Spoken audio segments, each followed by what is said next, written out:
Shalom, salam damai sejahtera bagi kita semua. Senang kembali bisa bertemu di layar Kacanda. Kali ini dalam program khusus ya, karena kita tahu ada satu yang viral.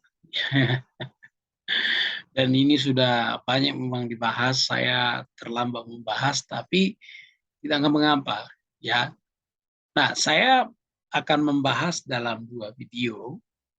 Dalam video yang pertama ini, saya akan menjawab tentang siapakah Bunda Maria menurut Alkitab. Kemudian nanti yang kedua, saya akan membahas yaitu tentang Trinitas. Karena yang beredar di luar sana, Trinitas Kristen ini katanya Allah Bapa, Yesus Kristus, dan Maria, Bunda Maria. Nah, baik Kristen Protestan maupun Katolik sama-sama menghargai tentu Bunda Maria. Hanya memang Kristen Protestan dengan Kristen Katolik menyikapinya berbeda. Nah, itu ranah iman itu kita tidak bicarakan di sini. Tapi yang kita bicarakan di sini adalah Bunda Maria menurut Alkitab.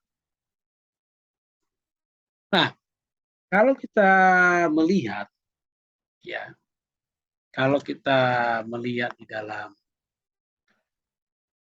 Matius 9:7 ya, disebut keturunan Daud, berarti kita tahu bahwa Daud itu adalah suku Yehuda. Jadi Yusuf juga dari suku Yehuda, makanya disebut keturunan Daud.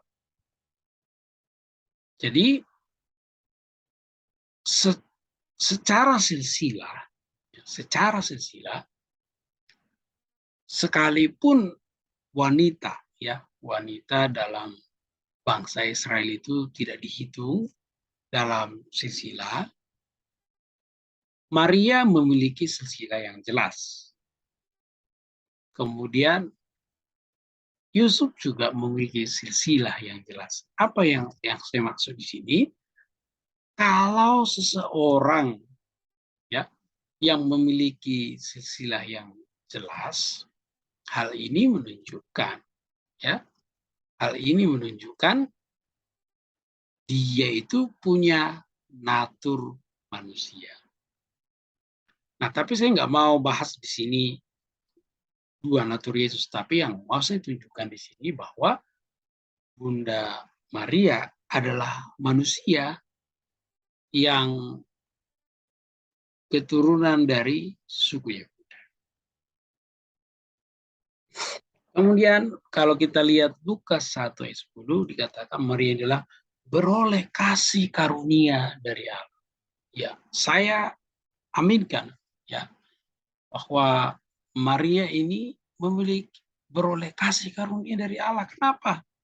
Dia adalah wanita seperti yang saya katakan dalam video, yaitu khususnya pembahasan Natal ya, atau saya sebut itu khususnya di program Natal. Anda bisa dari playlistnya, saya katakan bahwa Maria adalah seorang wanita yang paling beruntung di dunia. Itu sebabnya dia disebut beroleh kasih karunia dari Allah. Dia adalah orang yang paling beruntung karena apa? Dialah yang melahirkan. Dan dialah yang melahirkan juru selamat. Dan Anda tahu apa yang terjadi ketika dia mengandung Yesus. Ini adalah satu misteri yang paling besar di dunia, seperti yang saya katakan.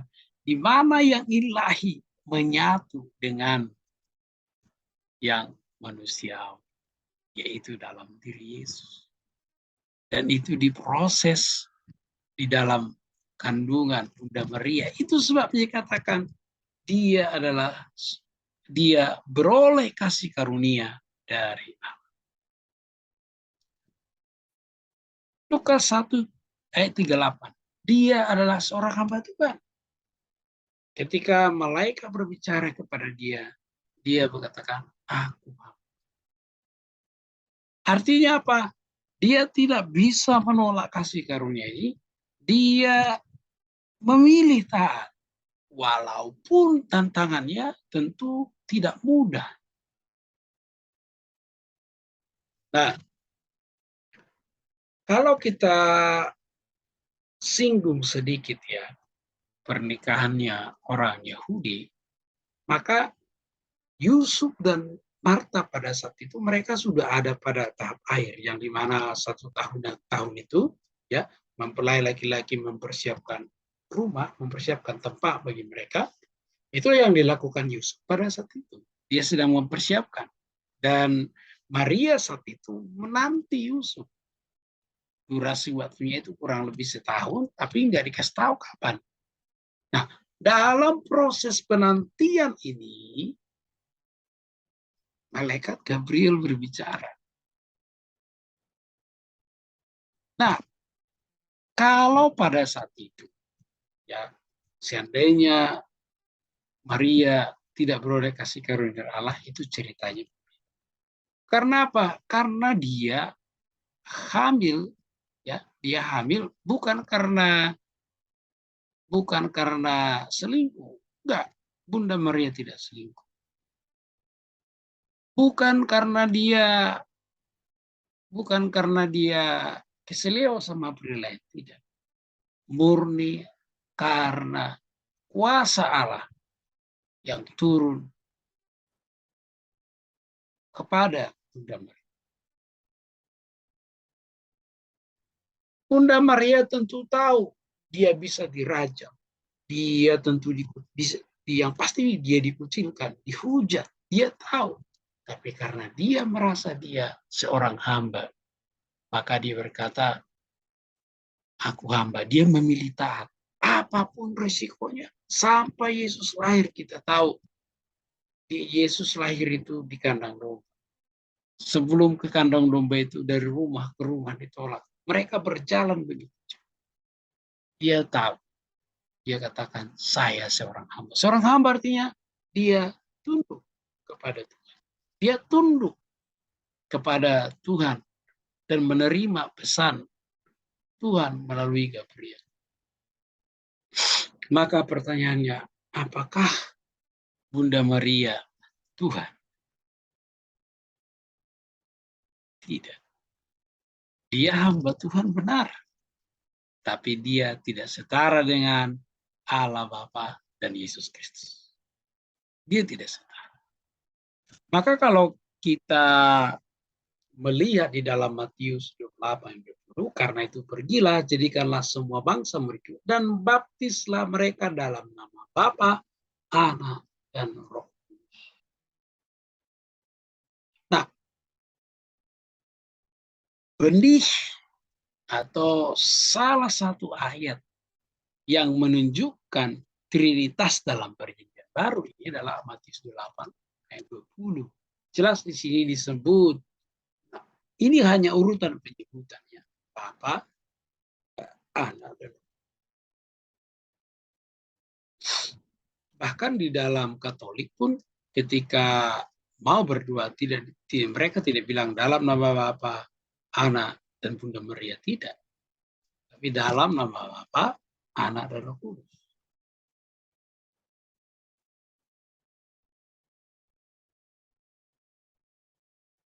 Jadi jelas dalam Trinitas itu tidak ada Bunda Maria di situ. Sekali lagi bukan berarti ketika menyatakan bahwa dalam Trinitas tidak ada Bunda Maria, bukan berarti kita mengabaikan, menyepelekan, tidak. Seperti yang saya katakan, dalam Alkitab jelas tertulis siapa dia.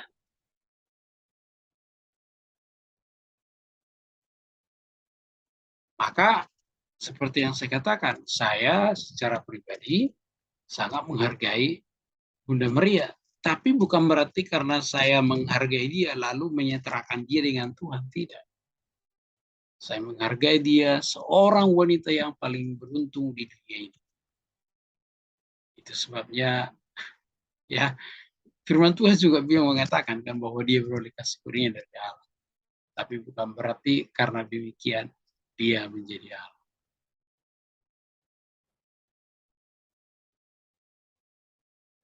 Tanpa mengurangi rasa hormat saya kepada Bunda Maria, dan tanpa mengurangi rasa hormat saya kepada iman saudari kita Katolik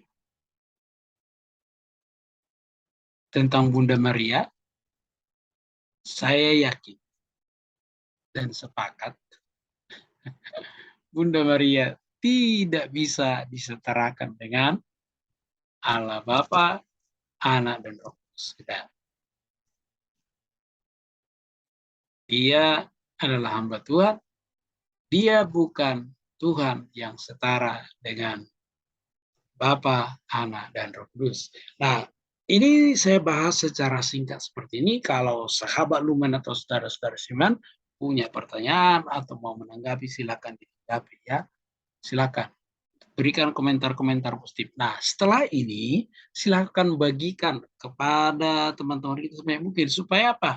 Supaya ini juga bisa membantu meluruskan ya, membantu meluruskan bahwa oke, Bunda Maria kami hormati, Bunda Maria kami hargai karena memang dia adalah karena memang dia adalah wanita yang beroleh kasih karunia Tuhan, bahkan pengakuannya dia adalah hamba Tuhan, kita menghargai, tapi tidak disetarakan dengan Bapa, Anak, dan Roh Kudus. Nah, sekali lagi saya ucapkan terima kasih sudah menonton ini. Bagi sahabat Ruben, saudara-saudara Seman, yang pertama kali hadir di channel ini, silakan tekan tombol subscribe-nya, aktifkan loncengnya, sampai ketemu di video berikutnya. Bagian yang kedua nanti akan saya bahas tentang Trinitas. Saya Dr. Tolo mengucapkan Shalom, selamat malam. Tuhan Yesus memberkati.